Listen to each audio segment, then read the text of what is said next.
Nama Uwais Al-Qarni. Pernah dengar nama ini? Uwais Al-Qarni.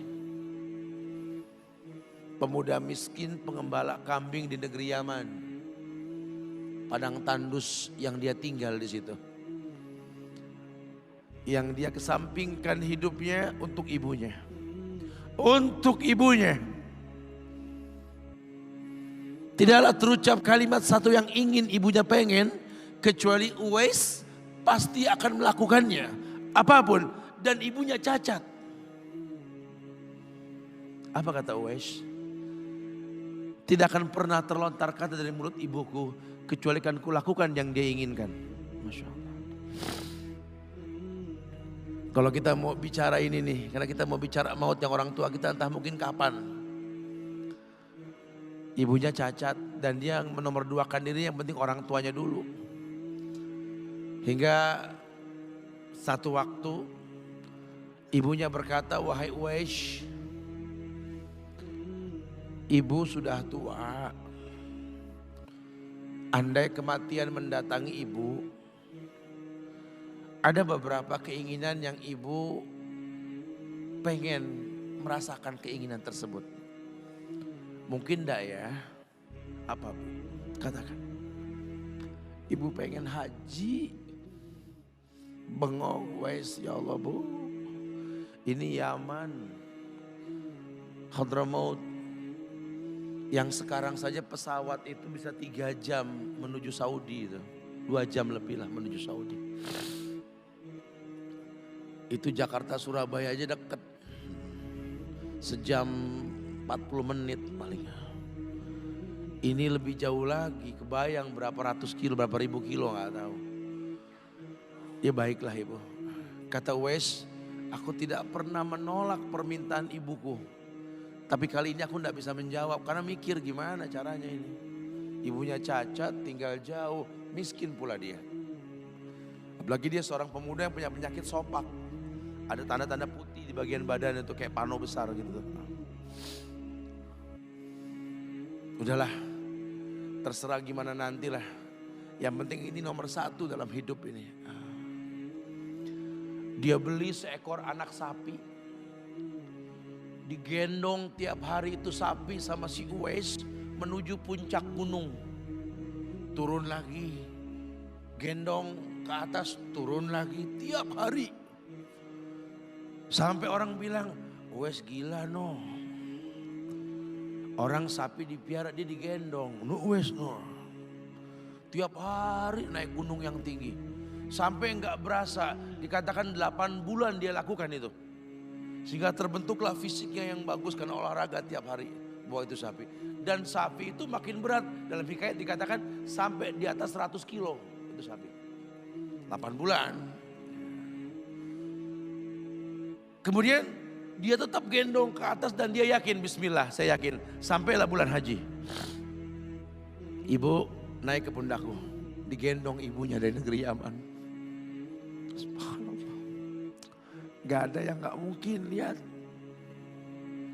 Dibawa ibunya ke Mekah.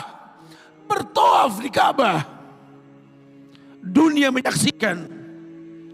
Bahkan hikayat mengatakan dia sempat bertanya kepada sahabat Abdullah bin Umar. Aku telah menggendong ibuku dari negeri Yaman menuju Makkah. Bertawaf di Ka'bah ini. Sudahkah aku membayar jasa ibuku? Apa kata sahabat Abdullah bin Umar? Bahkan satu hentakan napas pun ketika melahirkanmu belum terbayar. Bahkan satu hentakan napas pun ketika melahirkanmu belum terbayar. Dia selesaikan tawafnya. Dia selesaikan tawafnya. Selesai tawaf, dibawa ibunya ke makom Ibrahim untuk sholat 2 rakaat. Selesai sholat, dia angkat tangan, dia berdoa kepada Allah.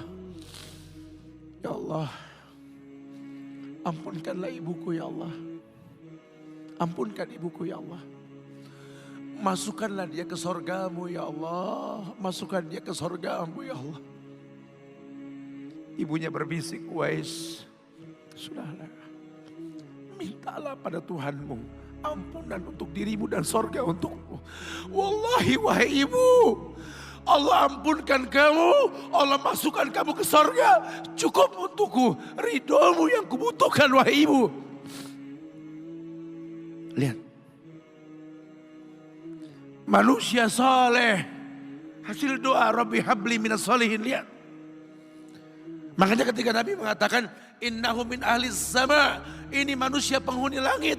Umar, Ali, temui Uwais. Karena Uwais itu pernah mau ketemu sama Rasul. Gak ketemu, Uwais izin sama ibunya. Setelah urusan haji beres, mau ketemu Rasul di Madinah. Kata ibunya, jangan lama-lama nak, ibu menantimu nak. Datang dia ke rumah Rasul, ada Aisyah radhiyallahu anha. Kata Aisyah, Rasul sedang perang. Susah kau temui dia. Kapan pulangnya Rasul? Mungkin beberapa hari atau mungkin saya tidak tahu. Sedih banget, wah insya Allah. Pengen ketemu Rasul di zamannya gak ketemu. Kalau bukan karena ibunya yang berkata, kalau tak kau temui pulanglah ke ibumu. Karena ibunya menanti, mau gak mau dia tinggalkan itu rumah Rasul. Kalau ibunya gak ada mungkin dia tongkrongi itu. Dia ingat ibunya menanti. Dia tidak ingin orang tuanya mengeluh. Lihat. Maka ketika ibunya meninggal, dia baru bisa keluar. Mengikuti rombongan Yaman ke Syam. Disitulah dia berjumpa dengan Umar ibn Khattab. Rombongan Yaman, betul. Kata Umar, apakah ada seorang pemuda di antara kalian yang bernama Uwais? Blongo dong Uwais. Saya khalifah saya. Umar ngelihat ada tanda putih di bagian lengannya. Kenapa? Karena ketika dia berdoa minta yang terbaik buat ibunya, penyakit sopaknya hilang. Allah sisakan di bagian lengannya putih sedikit. Itu sebagai tanda yang Rasul mengatakan cirinya anak muda ini punya tanda sopak di bagian tangannya. Masya Allah. Kamu Uwais, ya Rasul pernah kirim salam. Kamu tuh penghuni langit, jaga wahai lisan khalifah. Jangan orang ada yang tahu siapa saya. Mohonkan istighfar kepada Allah buat kami. Wahai khalifah, kau yang lebih layak untuk beristighfar untukku. Manusia biasa, tidak. Rasul merekomendasikan kamu. Berdoalah pada Allah untuk kami baik. Setelah aku berdoa, anggaplah aku sudah tiada. Merendah. Manusia yang mengerti tercipta untuk beribadah. Lihat, kalau Uwais mengangkat tangan ke langit, langit bergetar. Apalagi cuma pekerjaan. Apalagi cuma perusahaan kecil yang kita punya. Apalagi cuma usaha-usaha kerental-kerentil yang kita usahakan. Ya Allah, ambil semua hartaku, ambil ya Allah, ambil semua titipanmu ini, ambil ya Allah. Tapi tolong jangan ambil kasihku pada kedua orang tuaku, ya Allah, itu kebenaran. Apa artinya hidup tanpa ridho mereka? Sementara yang kita rasakan